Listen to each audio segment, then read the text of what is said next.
This is Ian, author of Twitter in 30 Minutes. Today I'm going to show you how to unprotect a Twitter account. If this video helps, please take a moment to like it and follow me. Let's get started.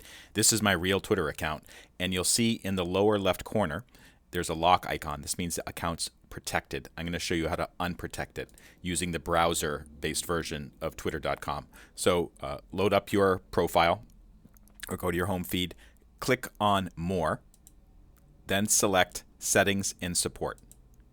Select Settings and Privacy, select Privacy and Safety, and then select the first option where it says Audience and Tagging. Manage what information you allow other people on Twitter to see.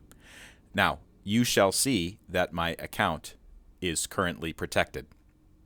So they're only visible to people who follow me, which is about 1,600 people. I'm going to uncheck that, and now it's open for anybody to see if they go to my Twitter handle. And actually, let's go back to my home feed, and you can see there's no more lock mark there. And then if people saw me tweeting or went to my Twitter handle, they would be able to see all of my tweets. And of course, to do the reverse of that, to protect your tweets again, just go back, click More, Settings and Support, Settings and Privacy, your account. Wait a second. Privacy and Safety, Audience and Tagging, and then select it again and click Protect. For more information on how to get the most out of Twitter, check out my book, Twitter in 30 Minutes, available from in30minutes.com. Also, if this video helped you out, please take a moment to like it and follow me. Thank you so much for watching.